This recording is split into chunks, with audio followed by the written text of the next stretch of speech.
Hi കുട്ടികളെ, എല്ലാവർക്കും സുഖമല്ലേ? അപ്പം നമ്മുടെ പുതിയൊരു വീഡിയോയിലേക്ക് എല്ലാവർക്കും സ്വാഗതം. അപ്പം ഞാനും ഏട്ടനും എങ്ങോട്ടാണ് ഈ യാത്രയെന്നായിരിക്കും നിങ്ങൾ ചിന്തിക്കുന്നത്. അപ്പം നമ്മുടെ കൊല്ലം ജില്ലയിലെ ഫേമസ് ആയിട്ടുള്ള സ്പോട്ടിലോട്ടാണ് കേട്ടോ ഞങ്ങൾ യാത്ര.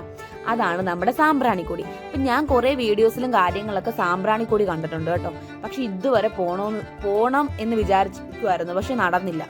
അങ്ങനെ എന്തായാലും ഞാൻ ഏട്ടനെ പിടിച്ച പിടി പൂട്ടി ഇന്ന് തന്നെ പോണം എന്നുള്ള രീതിയിൽ പോവാണ് കേട്ടോ. പക്ഷെ ഈ പോകുന്നതിന്റെ തലേ ദിവസം ഞാനും ഏട്ടന്റെ ഒരു ഫ്രണ്ട് ട്രിവാൻഡ്രത്ത് നിന്ന് വരുന്നുണ്ടായിരുന്നു കേട്ടോ. ഒരു ഫ്രണ്ടല്ല, ഏട്ടന്റെ ബെസ്റ്റ് ഫ്രണ്ടായ അനൂപ് ഏട്ടനും വൈഫ് രേവതി. പക്ഷെ എന്തോ ഈ മഴയുടെ ഇഷ്യൂസും കാര്യങ്ങളും ഒക്കെ ഉള്ളത് കൊണ്ട് സാമ്പ്രാണി കൊടിയിലേക്ക് അവരെ ഇറക്കിയില്ല. അങ്ങനെ പിന്നെ അവർ പാവം വിഷമിച്ച് തിരിച്ചു പോയി. കാരണം അവർ ട്രിവാൻഡ്രത്ത് നിന്ന് അത്രയും ട്രാവൽ ചെയ്ത് വന്നതായിരുന്നു, സാമ്പ്രാണിക്കൊടി പോകാൻ വേണ്ടി മാത്രമായിരുന്നു കേട്ടോ വന്നേ. അപ്പോഴത്തേക്ക് പിന്നെ ഞാൻ വിചാരിച്ചു എങ്കിൽ പിന്നെ ഇന്ന് അങ്ങ് പോകാം, കാരണം ഞങ്ങൾക്ക് നാളെ തന്നെ ട്രിവാൻഡ്രത്തേക്ക് തിരിച്ചു പോകണം. അപ്പം പിന്നെ എന്തായാലും പോകാനൊന്നും പറ്റത്തില്ല. അപ്പം അതുകൊണ്ട് പിന്നെ ഞാൻ ഏട്ടനെയും പിടിച്ച് ഇങ്ങി പോരുന്നു. രക്ഷൂട്ടിനെ കൊണ്ടുവന്നില്ല കേട്ടോ. അത് ഞാൻ ചിന്നുവിനെ നൈസായിട്ട് അവളെ ഏൽപ്പിച്ചിട്ട് ഞങ്ങൾ പുറത്തൊരു ടീ കുടിക്കാൻ പോകാന്നുള്ള രീതിയിലാണ് ഞങ്ങൾ വന്നത് കേട്ടോ. ഇനിയിപ്പോൾ അവളെ ഞാൻ എന്തായാലും വീഡിയോ കോളൊക്കെ ചെയ്തപ്പോഴാണ് അവൾ അറിയുന്നത് നമ്മൾ സാമ്പ്രാണിക്കൊടിയിലേക്കാണ് പോയെന്ന്. അങ്ങനെ നമ്മൾ കണ്ട കേട്ടോ, സാമ്പ്രാണിക്കൊടിയുടെ ഏകദേശ ഭാഗത്തൊക്കെ എത്തി. എല്ലാവരും കണ്ടിട്ടൊക്കെ തിരിച്ചു പോവാണ് കേട്ടോ വീട്ടിലോട്ടൊക്കെ. അപ്പം നമ്മൾ 2 വീലറിലാണ് കേട്ടോ പോയത്. അപ്പോൾ ഈ കാറിൽ വരുന്നവരൊക്കെ ആണെങ്കിൽ ഇവിടെ എന്തോ ഒരു സെക്യൂരിറ്റി എന്തൊക്കെയോ ചോദിക്കുന്നുണ്ട് അവരോട്. പക്ഷെ നമ്മൾ കാറിലല്ലല്ലോ, അപ്പം നമുക്കത് അറിയേണ്ട കാര്യവുമില്ല, ഞങ്ങളോട് അവർ ചോദിച്ചതുമില്ല. അങ്ങനെ ഞങ്ങൾ എന്തായാലും സാമ്പ്രാണിക്കൊടിയുടെ ഏകദേശ ഭാഗത്തേക്ക് എത്തുവാണ് കേട്ടോ. അപ്പം ഈ കിടക്കുന്ന കാറുകളെല്ലാം അവിടെ പോകാനായിട്ട് വന്നവരാണ് കേട്ടോ. അപ്പോൾ കുറേ പേര് കാറൊക്കെ പാർക്ക് ചെയ്ത് അവരുടെ വണ്ടിയൊക്കെ പാർക്ക് ചെയ്തിട്ട് പോവുകയാണ്. കാറൊക്കെ മുകൾ സൈഡിലാണ് കേട്ടോ പാർക്ക് ചെയ്യുന്നത്. താഴെയും പാർക്ക് ചെയ്യുന്നുണ്ട്. ഇവിടെ സ്ഥലം ഇല്ലെങ്കിലാണെന്ന് തോന്നുന്നു മുകളിൽ, അതെനിക്ക് ഡീറ്റെയിൽ ആയിട്ട് അറിയത്തില്ല കേട്ടോ. പക്ഷെ ബൈക്ക് നമ്മുടെ താഴെ പാർക്ക് ചെയ്യാനുള്ള സ്ഥലമൊക്കെ ഉണ്ട്. അങ്ങനെ എന്തായാലും നമ്മളിവിടെ ബൈക്കൊക്കെ പാർക്ക് ചെയ്ത് നമ്മൾ സാമ്പ്രാണിക്കൊടിയിലോട്ട് പോകാനുള്ള ടിക്കറ്റ് എടുക്കാനായിട്ട് പോവാണ് കേട്ടോ. ടിക്കറ്റിന് ഏകദേശം 150 രൂപ എന്തോ ആണ് കേട്ടോ, എൻ്റെ ഓർമ്മ ശരിയാണ്. കാരണം ഈ വീഡിയോ കുറേ നാൾ, ഏകദേശം ഒരു 1 മന്ത് ബാക്ക് അത്ര എന്തോ ആയിട്ടുണ്ട് ഞാൻ ഈ വീഡിയോ ഷൂട്ട് ചെയ്ത് വെച്ചിട്ട്. അപ്പം 150 രൂപയാണ്. പക്ഷേ എനിക്ക് എന്തോ എൻ്റെ ഒരു പേഴ്സണൽ അഭിപ്രായമാണ്, 150 രൂപ എന്ന് പറയുമ്പോൾ ഭയങ്കര കൂടുതലാണോ എന്ന് എനിക്കൊരു ഡൗട്ടുണ്ട് കേട്ടോ. കാരണം എല്ലാവരും സാധാരണപ്പെട്ട ആൾക്കാരൊക്കെ അല്ലേ, കാരണം അവർക്ക് ഈ ഒരു റേറ്റ് എന്ന് പറയുമ്പോഴത്തേക്ക് ഭയങ്കര ഒരു എനിക്കിത് കൂടുതലായിട്ട് തോന്നി കേട്ടോ.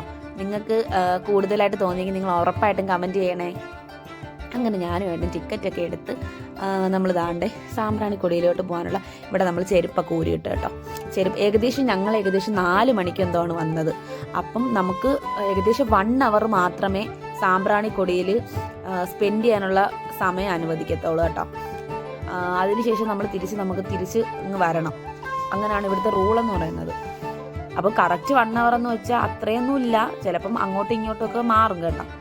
അപ്പം അവിടെ ബോട്ട് കിടപ്പുണ്ട്. അപ്പം അതൊക്കെ ഞാൻ ഡീറ്റെയിൽ ആയിട്ടുള്ള നമ്മുടെ ഈ വീഡിയോയിൽ തന്നെ ഞാൻ എല്ലാം പറയാം കാര്യങ്ങളൊക്കെ. അപ്പം നമ്മൾ ടിക്കറ്റൊക്കെ നമ്മൾ സെക്യൂരിറ്റിയുടെ കൊടുത്തിട്ട് നമ്മൾ പോകാനുള്ള തയ്യാറെടുപ്പിലായി. അപ്പോൾ കുറേ ബോട്ടൊക്കെ അവിടുന്ന് സാമ്പ്രാണിക്കൊടിയിൽ നിന്ന് ആളുകളെയും കൊണ്ടൊക്കെ ഇങ്ങി വരുന്നുണ്ട് കേട്ടോ. അപ്പം നമുക്കുള്ള ബോട്ട് ഇതേവരെ എത്തിയിട്ടില്ല. അപ്പോൾ ഞാൻ ജസ്റ്റ് കാണിക്കുന്നുണ്ട് കേട്ടോ. ഏകദേശം ആ ഭാഗത്താണ് കേട്ടോ സാമ്പ്രാണിക്കൊടി എന്ന് പറയുന്നത്. അപ്പോൾ അവിടെ ബോട്ടും കാര്യങ്ങളും അവിടെ കൊണ്ട് നിർത്തി നമ്മൾ അവിടെ ഇറങ്ങണം. അപ്പോഴത്തേക്ക് നമ്മൾ ബോട്ട് വെയിറ്റ് ചെയ്ത് നിൽക്കുവാണ് കേട്ടോ. സത്യം പറയാലേ എനിക്ക് നല്ല പേടിയുണ്ടായിരുന്നു കേട്ടോ. കാരണം എന്ന് പറഞ്ഞാൽ നമ്മൾ ബോട്ടിലൂടെ അല്ലേ യാത്ര ചെയ്യുന്നത്. അപ്പം അതിൻ്റെ ചെറിയൊരു പേടി എനിക്ക് ഉണ്ടായിരുന്നു കേട്ടോ.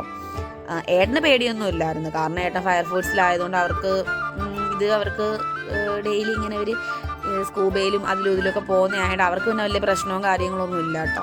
അപ്പോൾ എനിക്ക് നല്ല പേടിയുണ്ടായിരുന്നു. അങ്ങനെ എന്തായാലും ഒരു ബോട്ട് വന്നു. എന്തായാലും ഞാനും ഏട്ടനും കൂടെ ചാടി വലിഞ്ഞു പിടിച്ച് കയറി. അങ്ങനെ എന്തായാലും ഞാൻ അറ്റത്ത് തന്നെ ചെന്നങ്ങിരുന്നു. പക്ഷേ ഏട്ടൻ എൻ്റെ അടുത്തല്ല കേട്ടോ ഇരുന്നത്. ഏട്ടൻ എൻ്റെ ഓപ്പോസിറ്റ് സൈഡിലാണ് കേട്ടോ ഇരുന്നത്.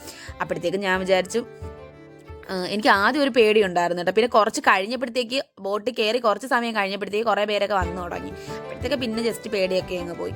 അപ്പോഴത്തേക്ക് പിന്നെ ആ ബോട്ടിലെ ആൾ വന്നിട്ട് നമുക്ക് സേഫ്റ്റി ജാക്കറ്റൊക്കെ ഇട്ടിരുന്നു കേട്ടോ. പക്ഷേ അപ്പം നിങ്ങളോട് പറയാനുള്ള പ്രധാനപ്പെട്ട കാരണം എന്ന് പറഞ്ഞാൽ, നിങ്ങൾ ബോട്ടിലൊക്കെ യാത്ര ചെയ്യുവാണെങ്കിൽ നിങ്ങൾ ഉറപ്പായിട്ടും ഈ സേഫ്റ്റി ജാക്കറ്റൊക്കെ നിങ്ങൾ മസ്റ്റായിട്ട് യൂസ് ചെയ്തിരിക്കണം കേട്ടോ. നമുക്ക് എപ്പോഴാണ് ഒരു അപകടം ഉണ്ടാകുന്നത് നമുക്ക് പറയാൻ പറ്റത്തില്ല.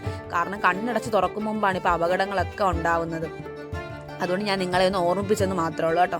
അങ്ങനെ ഞാൻ എന്തായാലും സേഫ്റ്റി ജാക്കറ്റൊക്കെ ധരിച്ച് എന്തായാലും സാമ്പ്രാണിക്കൊടിയിലേക്ക് പോകാൻ വേണ്ടി ദാണ്ടെ തയ്യാറായിട്ടിരിക്കുകയാണ് കേട്ടോ. എനിക്കാണെങ്കിൽ ബോട്ടിൽ കയറി അപ്പം തന്നെ സാമ്പ്രാണിക്കൊടിയിലോട്ട് അങ്ങ് എത്തിക്കോളാൻ വയ്യാതെ അങ്ങ് മുട്ടിയിരിക്കുമായിരുന്നു കേട്ടോ. കാരണം ബോട്ട് എടുക്കുന്നുമില്ല. ഞാനാണെങ്കിൽ ഇങ്ങനെ നോക്കി എന്നോട് പറഞ്ഞിരിക്കുക, ഏട്ടാ എന്തേട്ടാ ബോട്ട് എടുക്കാത്തതെന്ന്. അപ്പോൾ ഏട്ടൻ പറഞ്ഞു നമ്മൾ മാത്രമായിട്ടായിരിക്കത്തില്ല, കുറേ പേരും കൂടിയൊക്കെ ഉണ്ടെങ്കിലേ ബോട്ട് എടുക്കത്തില്ല. അപ്പം ഞങ്ങൾ ഏകദേശം ഒരു 4 പേര് ആ ബോട്ടിലുള്ളായിരുന്നു കേട്ടോ. അപ്പോൾ ബാക്കിയുള്ളവരും കൂടിയൊക്കെ വരണം, എന്നാലേ അവരെടുക്കത്തുള്ളൂ. അപ്പം ഒരു ബോട്ട് താണ്ടെ സാമ്പ്രാണിക്കൊടിയിലുള്ള ആളുകളെയും കൊണ്ട് തിരിച്ചവർ വരുവാണ് കേട്ടോ. അപ്പോഴത്തേക്ക് പിന്നെ കുട്ടികൾ മാത്രമല്ല കേട്ടോ, വയസ്സായിട്ടുള്ള ആൾക്കാർ വരെ ഉണ്ടായിരുന്നു. അതാണ് ഇതിൽ വലിയൊരു അത്ഭുതം.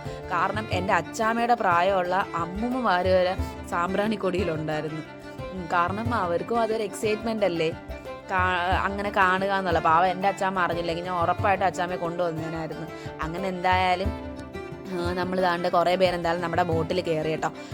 ഇവരെല്ലാവരും കയറിയിട്ട് പോലും ഈ ബോട്ട് എടുത്തില്ല. സത്യം പറഞ്ഞാൽ ഏട്ടന് നല്ല ദേഷ്യം വന്ന്. ഏട്ടൻ പറയുന്നത് എത്ര സമയം നമ്മൾ ബോട്ടിൽ ഇരിക്കാൻ തുടങ്ങിയിട്ട് ഇതുവരെ അവർ എടുക്കുന്ന പോലും ഇല്ലയെന്ന്. അങ്ങനെ പിന്നെ നമ്മൾ ആ ബോട്ടിൽ നിന്ന് ഇറക്കി നമ്മൾ വേറൊരു ബോട്ടിൽ കയറി കേട്ടോ. വേറൊരു ബോട്ടിൽ കയറി എന്നിട്ട് നമ്മൾ യാത്ര ഇപ്പോൾ തുടങ്ങാനായിട്ട് പോവുകയാണ്. അപ്പോൾ ആ ബോട്ടിൽ വന്നിരുന്നവരെല്ലാവരും ചോദിക്കുക എത്ര സമയമായി ബോട്ടിൽ വന്നിരുന്നിട്ട് യാത്ര ഇതുവരെ തുടങ്ങിയില്ലല്ലോ എന്ന്. അപ്പം ആ ചേട്ടൻ ഷൗട്ട് ചെയ്യുന്നതോടുകൂടി ബോട്ട് അവരെടുക്കാനായിട്ട് തുടങ്ങി കേട്ടോ. അങ്ങനെ എന്തായാലും നമ്മൾ എനിക്കാണെങ്കിൽ സത്യം പറഞ്ഞാൽ അപ്പോഴത്തേക്ക് ദേഷ്യവും വന്നു. കാരണം എന്ന് പറഞ്ഞാൽ നമ്മൾ ഇരിക്കാൻ തുടങ്ങിയിട്ട് ഏകദേശം അരമണിക്കൂർ എന്തോ ആയി, എന്നിട്ട് പോലും പുള്ളി ബോട്ട് എടുത്തില്ലായിരുന്നു. അങ്ങനെ അവസാനം എന്തായാലും ബോട്ട് എടുത്ത് നമ്മൾ താണ്ടെ നമ്മുടെ അഷ്ടമുടി കായലിൻ്റെ നടുക്ക് ഭാഗത്തോട്ട് നമ്മൾ യാത്ര തുടങ്ങി കേട്ടോ. പക്ഷേ ഏറ്റവും ആഴം കൂടിയ ഭാഗത്തോടാണ് കേട്ടോ നമ്മൾ പോകുന്നത്. അഷ്ടമുടി കായലിൻ്റെ ആ ആഴം കൂടിയ ഭാഗങ്ങളിലൂടെ പോവുകയാണ് അങ്ങനെ യാത്ര. ഏട്ടന് ഒരു പേടിയും ഇല്ലായിരുന്നു കേട്ടോ, എനിക്ക് പേടിയുണ്ടായിരുന്നു. അങ്ങനെ നമ്മൾ താണ്ടെ സാമ്പ്രാണിക്കൊടിയുടെ ഏകദേശ ഭാഗത്തെത്തി കേട്ടോ. അപ്പോഴത്തേക്ക് സത്യം പറഞ്ഞാൽ എനിക്ക് ഭയങ്കര ഒരു ഹാപ്പിനെസ് ഒക്കെ ആയി കേട്ടോ. കാരണം നമ്മൾ എത്തിയല്ലോ. അതുകൊണ്ട് അപ്പോഴത്തേക്ക് കുറേ ബോട്ടുകൾ കിടപ്പുണ്ട്, കുറേ ആളുകളെല്ലാം നിൽപ്പുണ്ട്. സത്യം പറഞ്ഞാൽ അങ്ങ് ഇറങ്ങി കുളിച്ചോളാൻ വയ്യാത്ത ഒരു ഇഷ്ടമായിരുന്നു എനിക്ക്. പക്ഷെ എന്തോ ചെയ്യാൻ ഡ്രസ്സൊന്നും വേറെ കൊണ്ടുവന്നില്ല. ഇങ്ങനെ നമ്മൾ ആദ്യമായിട്ടല്ലേ വരുന്നത്. അപ്പം ഇവിടെ എങ്ങനെയാണെന്നുള്ളതൊന്നും എനിക്ക് അത്ര അറിയത്തില്ലായിരുന്നു. ഇല്ലെങ്കിൽ ഞാൻ നല്ല ഇറങ്ങി മൊത്തത്തിൽ കുളിച്ച് അപ്പോഴേ അങ്ങനെ പോത്തോളായിരുന്നു. സത്യം പറയാല്ല, ദശുവിനെ കൊണ്ടുവരാത്ത ഭയങ്കരമായിട്ട് ഞങ്ങൾക്ക് മിസ് ചെയ്ത്. കാരണം അവന് ഈ വെള്ളവും കാര്യങ്ങളൊക്കെ ഭയങ്കര ഇഷ്ടമാണ്. അപ്പോൾ അവനെ എന്തെങ്കിലും കൊണ്ടുവരണമെന്ന് ഇങ്ങനെ ആഗ്രഹിക്കുകയാണ്. അങ്ങനെ നമ്മൾ താണ്ടെ ബോട്ടിൽ നിന്നൊക്കെ ഇറങ്ങി നമ്മൾ താണ്ടെ പോകണം. ഇവിടെ ഇങ്ങനെ ഒരു മാറ്റ് ഇട്ടിട്ടുണ്ട് കേട്ടോ. അപ്പോൾ അതിൽ കൂടി വേണം നമ്മൾ വെള്ളത്തിലേക്ക് ഇറങ്ങാനായിട്ട്. അപ്പോൾ ഞാൻ ജാക്കറ്റൊക്കെ ഊരി കൊടുത്തിട്ട് ഞങ്ങൾ താണ്ടെ ആ മാറ്റിൻ്റെ മുകളിൽ കൂടെ ഇറങ്ങാനായിട്ട് പോവുകയാണ് കേട്ടോ. ഫസ്റ്റ് ഏട്ടനാണ് കേട്ടോ ഇറങ്ങിയത്. ഏട്ടൻ ഇറങ്ങിയിട്ട് എന്നെ ഏട്ടൻ പിടിക്കണം. എനിക്കാണെങ്കിൽ നല്ല പനിയും കാര്യങ്ങളൊക്കെ ഉണ്ടായിരുന്നു. അപ്പം നിങ്ങൾ ചോദിക്കുക എന്തെങ്കിലും പിന്നെ വീട്ടിൽ അടങ്ങി ഒതുങ്ങി ഇരുന്നൂടായിരുന്നു എന്ന്. വീട്ടിൽ സത്യം പറഞ്ഞാൽ ബോറടിച്ചിരുന്നോണ്ടാണ് ഏട്ടനെയും പൊക്കിക്കൊണ്ട് പോകാമെന്ന് വിചാരിച്ചത്. അങ്ങനെ ഞാനും ഏട്ടനും കൂടി താണ്ടെ എൻ്റെ മുട്ടിൻ്റെ മോളിൽ വരെ ഉണ്ടായിരുന്നു കേട്ടോ വെള്ളം. സത്യം പറഞ്ഞാൽ എനിക്ക് നല്ല പേടിയുണ്ടായിരുന്നു, മുങ്ങിപ്പോകുമെന്ന്. പക്ഷേ ഏകദേശം പിന്നെ അങ്ങോട്ട് പോയപ്പോഴത്തേക്ക് വെള്ളത്തിൻ്റെ ഇത് കുറവായിരുന്നു കേട്ടോ. വെള്ളം വളരെ കുറവായിരുന്നു. അങ്ങനെ ഞാനും ഏട്ടനും കൂടി സത്യം പറഞ്ഞാൽ ആയതുകൊണ്ട് ഭയങ്കരമായിട്ട് അങ്ങനെ എൻജോയ് ചെയ്യാനൊന്നും പറ്റിയില്ല. പക്ഷെ എന്നാലും ഞങ്ങൾ മാക്സിമം എൻജോയ് ചെയ്തു കേട്ടോ. പക്ഷെ കുറച്ച് ഫാമിലി മെമ്പേഴ്സും കാര്യങ്ങളൊക്കെ ഉണ്ടായിരുന്നെങ്കിൽ സത്യം പറഞ്ഞാൽ അടിച്ച് പൊടിച്ച് തകർക്കായിരുന്നു. അങ്ങനെ എന്തായാലും ഞങ്ങളുടെ കൂടെ ബോട്ടിൽ വന്ന ആൻറ്റിയും അവരുടെ ഹസ്ബൻഡാണെന്ന് തോന്നുന്നു. അപ്പം അവർ രണ്ടുപേരും കൂടി പയ്യെ ഇങ്ങനെ വരുന്നുണ്ട് കേട്ടോ. ഞങ്ങളുടെ പുറക്കെ തന്നെ ഉണ്ടായിരുന്നു അവരും. അപ്പം നമ്മൾ തന്നെ കുറേ പേരൊക്കെ താണ്ടെ ഫോട്ടോസ് എടുക്കുന്നുണ്ട്. കുറേ പേരൊക്കെ വെള്ളത്തിൽ തന്നെ കിടക്കുന്നു, അവർ ഉടന്ന് കളിക്കുന്നു. അപ്പം നമ്മളിത് കുറേ പേരൊക്കെ ഫോട്ടോസൊക്കെ എടുക്കുന്നുണ്ട്. അങ്ങനെ നമ്മൾ താണ്ട അതിൻ്റെ ഓരോരോ ഭാഗങ്ങളിലോട്ട് നമ്മൾ പോവുകയാണ് കേട്ടോ. അങ്ങനെ നമ്മൾ കുറേ ഫോട്ടോസും കാര്യങ്ങളൊക്കെ ഇവിടെ വെച്ച് എടുത്തു കേട്ടോ. പിന്നെ കുറച്ച് റീൽസൊക്കെ നമ്മൾ ഷൂട്ട് ചെയ്ത് ഇൻസ്റ്റയിൽ ഇടാനായിട്ടൊക്കെ. അങ്ങനെ നമ്മൾ താണ്ട് ഈ ഓരോ മരങ്ങളിലും അവിടെ ഇവിടെയൊക്കെ പോയിരുന്നു ഫോട്ടോയൊക്കെ എടുത്ത് കേട്ടോ. അങ്ങനെ ഞാൻ താണ്ട് ഓരോ അഭിപ്രായങ്ങളൊക്കെ കാണിക്കുന്നുണ്ട്. അപ്പോഴത്തേക്ക് ഏട്ടൻ കുറേ വെള്ളമൊക്കെ വാരി എൻ്റെ ദേഹത്തേക്ക് എറിഞ്ഞു. അപ്പോഴത്തേക്ക് ഞാൻ ഏട്ടൻ ദേഷിച്ചു, ഏട്ടാ വെള്ളവും ദേഹത്ത് വാരി എറിയാതെ എന്ന്. കാരണം തിരിച്ച് പോകണ്ടുള്ളതല്ലേ, ഫുള്ള് നനഞ്ഞു പോയാൽ എന്ത് ചെയ്യുമെന്ന് വെച്ചിട്ട്. അങ്ങനെ താണ്ട ഒരു ചേട്ടനാണെങ്കിൽ ഫോട്ടോയൊക്കെ എടുക്കുന്നുണ്ട്. അങ്ങനെ ഇവരൊക്കെ മരങ്ങളിലെ മേളിലൊക്കെ കയറി. അപ്പം ഞാൻ ചേട്ടനോട് പറഞ്ഞു, ചേട്ടത്തിരി ഒന്ന് മാറിയിരിക്കുമോ, എനിക്കൊന്ന് ഒരു ഫോട്ടോ എടുക്കാൻ. അങ്ങനെ ഞാനും ആ മരത്തിൽ താണ്ട് ചാടി പിടിച്ച് കയറുന്നുണ്ട്. കാരണം കുറച്ച് ഫോട്ടോസൊക്കെ എടുക്കണമായിരുന്നു. എനിക്കാണെങ്കിൽ കുറച്ച് കോൾഡിൻ്റെ ഇഷ്യൂസും കാര്യങ്ങളൊക്കെ ഉള്ളതുകൊണ്ടാണ് കേട്ടോ ഭയങ്കരമായിട്ട് തൊണ്ട നല്ല വേദനയുണ്ട്. അതുകൊണ്ടാണ് സൗണ്ട് ഇടയ്ക്കിടയ്ക്ക് ഇങ്ങനെ ഇതാവുന്നത് കേട്ടോ. അങ്ങനെ ഞാൻ പിന്നെ താണ്ടെ ഫോട്ടോയൊക്കെ എടുക്കുവാണ് കേട്ടോ. ഒരു മരത്തിൻ്റെ മേലെ വലിഞ്ഞു പിടിച്ച് കയറിയിട്ടുണ്ട്. കുറേ പേരുണ്ടായിരുന്നു കേട്ടോ. അപ്പം നമ്മൾ മാറുന്നതനുസരിച്ച് ഓരോരുത്തർ കയറി ഫോട്ടോ എടുക്കും. സത്യം പറഞ്ഞാൽ ഞാൻ കയറിയപ്പോൾ തന്നെ താഴെ 2-3 പേര് വെയിറ്റ് ചെയ്ത് നിൽക്കുമായിരുന്നു. ഞാൻ ഇറങ്ങുമ്പോഴത്തേക്ക് അവർക്ക് ഫോട്ടോ എടുക്കാനായിട്ട്. അപ്പം തന്നെ അങ്ങനെ ഞാൻ മാറിക്കൊടുത്തു. അപ്പോഴത്തേക്ക് തന്നെ വേറെയുള്ള ആളുകൾ ഇതിൽ കയറി ഫോട്ടോ എടുക്കാനും കാര്യങ്ങളും ഒക്കെ തുടങ്ങി. അപ്പോൾ കണ്ടത് ഓരോ നമ്മൾ വരുന്നതിന് മുമ്പ് തന്നെ ഓരോ ബോട്ടും കാര്യങ്ങളും വരുന്നുണ്ട്, കുറേ പേരെ ഇറക്കുന്നുണ്ട്, കുറേ പേരെ കൊണ്ടുപോകുന്നുണ്ട്. അപ്പം അങ്ങനെയൊക്കെ ചെയ്യുന്നുണ്ട് കേട്ടോ. അപ്പം ഞങ്ങൾ ഒരുപാട് ഫോട്ടോസും ഒരുപാട് വീഡിയോസും ഇവിടെ വെച്ചെടുത്തു കേട്ടോ. എനിക്കാണെങ്കിൽ സത്യം പറഞ്ഞാൽ എനിക്ക് അലർജിയുടെ കുറച്ച് ഇഷ്യൂസ് ഉള്ളതുകൊണ്ട് ഭയങ്കര തുമ്മലും കാര്യങ്ങളും ആയിരുന്നു കേട്ടോ. അങ്ങനെ താണ്ട് നമ്മൾ ഇതിൻ്റെ ഏറ്റവും വലിയ പ്രത്യേകത എന്ന് പറയുന്നത് ഇവിടെ കച്ചവടക്കാരും ഉണ്ട് കേട്ടോ. ഈ ഉപ്പിലിട്ട മാങ്ങ, നെല്ലിക്ക, അങ്ങനെ കുറേ ഐറ്റംസ്. അങ്ങനെ ഞാൻ ഏട്ടനെ വിളിച്ചുകൊണ്ട് നേരെ അവരുടെ അടുത്തേക്ക് പോയി. സത്യം പറഞ്ഞാൽ അവരുടെ കയ്യിൽ ഗൂഗിൾ പേ അങ്ങനൊന്നും, ചിലരുടെ കയ്യിൽ മാത്രമേ ഉള്ളായിരുന്നു ഗൂഗിൾ പേ, വേറുള്ളവരുടെ കയ്യിലൊന്നും ഇല്ലായിരുന്നു ഗൂഗിൾ പേ. അപ്പം ഞങ്ങൾ ആദ്യം കയറി അമ്മയുടെ കയ്യിൽ ഗൂഗിൾ പേ ഇല്ലായിരുന്നു. അപ്പം തൊട്ടപ്പുറത്തുള്ള ചേച്ചിയുടെ കയ്യിൽ ഗൂഗിൾ പേ ഉണ്ടായിരുന്നു. അങ്ങനെ ഞങ്ങൾ നേരെ അവിടെ കയറി ഞങ്ങൾ നല്ല ഉപ്പിലിട്ട മാങ്ങയും ഒക്കെ ഞാൻ വാങ്ങിച്ചു കേട്ടോ. അങ്ങനെ സത്യം പറഞ്ഞാൽ ഇതൊക്കെ കാണുമ്പോൾ തന്നെ നമ്മുടെ വായിൽ കൊതിയൂറും അല്ലേ. ഇപ്പോൾ പറഞ്ഞപ്പോൾ തന്നെ എനിക്ക് കൊതിയൂറി. അപ്പോഴത്തേക്ക് നല്ല മുളകിട്ട പൈനാപ്പിളായിരുന്നു കേട്ടോ. അങ്ങനെ ഞാൻ എന്തായാലും ഒരു ഗ്ലാസ് അത് വാങ്ങിച്ചു. അതിൻ്റെ റേറ്റ് എനിക്ക് അത്ര ഓർമ്മയില്ല കേട്ടോ. എൻ്റെ ശരിയാണെങ്കിൽ എന്തോ 30-50 അതിന് അത് ആണെന്ന് തോന്നുന്നു. അങ്ങനെ ഞങ്ങൾ എന്തായാലും ഒരു കപ്പ് പൈനാപ്പിളൊക്കെ വാങ്ങി. അപ്പോൾ അവർ ഞങ്ങളടുത്ത് ഓരോ കാര്യങ്ങളൊക്കെ ചോദിക്കുകയാണ് കേട്ടോ. അപ്പോഴത്തേക്ക് ഞങ്ങൾ അതിനുള്ള ആൻസറും കാര്യങ്ങളൊക്കെ കൊടുത്തിട്ട് നമ്മളതൊക്കെ വാങ്ങി കേട്ടോ. പക്ഷെ ഒരുപാട് പേരൊക്കെ, ഇഷ്ടംപോലെ പേരുണ്ടായിരുന്നു കേട്ടോ ഇവിടെ. പിന്നെ നമുക്ക് ഈ വള്ളത്തിൽ തന്നെ നമുക്ക് 50 രൂപ കൊടുക്കുകയാണെന്നുണ്ടെന്നുണ്ടെങ്കിൽ നമ്മൾ വേറെ ഐലൻഡിലും അവർ കൊണ്ടുപോകും കേട്ടോ. അപ്പോൾ നമ്മൾ നമ്മൾ രണ്ടുപേരും മാത്രമേ ഉള്ളതുകൊണ്ട് നമ്മൾ അങ്ങനെയൊന്നും പോയില്ല. ഇത് വെള്ളത്തിലാണ് കേട്ടോ ഈ സ്റ്റാൻഡും കാര്യങ്ങളൊക്കെ അവർ വെച്ചിരിക്കുന്നത്. അപ്പം അവർക്കും ജീവിക്കാനുള്ള ആ ഒരു ഇതിൽ നിന്ന് എന്തായാലും അവർക്ക് ലഭിക്കുന്നുണ്ട്. അപ്പം ഈ ഐലൻഡ് ഇപ്പം നല്ല അത്യാവശ്യം കുറച്ചും കൂടി ഫെമിലിയർ ആയിക്കൊണ്ടിരിക്കുവാണ്.